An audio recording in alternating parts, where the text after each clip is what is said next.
but my uncle always elk hunted and deer hunted. He started taking me when I was a kid. We lived in a river bottom, which was really cool, and along the Blackfoot River. I started kind of learning about tree stand hunting and bow hunting from some guys in town from my uncle. And so basically as soon as I was old enough to hunt, I think we back then I could get a tag when I was 11. I started tree stand bow hunting white-tailed deer just in our river bottom. I could walk out parents' house and walk down to the river and set up a tree stand, and then I would tag along with my uncle. I shot my first elk when I was 12 with him.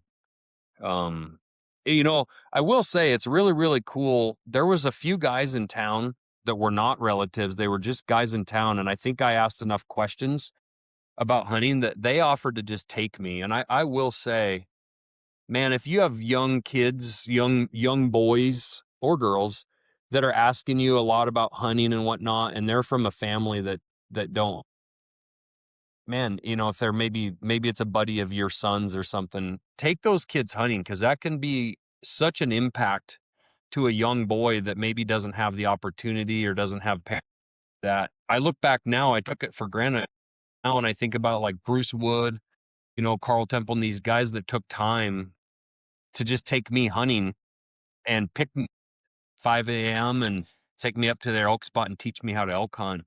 They didn't have to do that, and I probably slowed them down, and I probably was a pain in their ass, but they did it anyway, and it was very impactful to me. Having a good mentor is huge. Like I know a lot of guys who, like for me, I grew up in an outdoorsy family through camping and hiking and stuff, but I taught myself how to hunt across the board. And so I always thought it would have been nice to have someone kind of show me the ropes a little bit more than the people that I did. Now with turkey hunting, I had my uncles, but when I started bow hunting, it was all on my own. Yeah, and that's kinda how, like, guys would tell me about how to do the tree, but I actually kinda look at it and I laugh, and I think I would never let my son do what I did because I bought a tree stand at a garage sale, this homemade piece of crap, and I went back and I took, big steel nails out of my dad's, like, nail shed, and I just pounded them into trees and climbed up, and I don't know how I got that tree stand in the tree. I didn't have a safety harness or anything. I ratchet strapped it up there somehow. I have no idea how I didn't fall out of a tree and kill myself when I was a kid.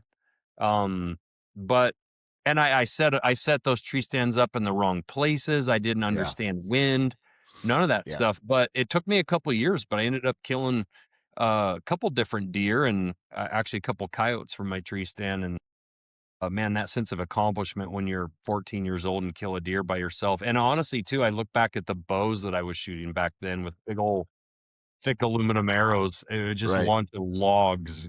Oh yeah. My Yes. favorite on those old school arrows was if you didn't have the right rest, like Yeah. if your rest was off, when you would draw back, it would just be like shing. Yeah. It sounded like you were unsheathing a sword. Exactly. Exactly. Yeah. Um, so fast forward a handful of years,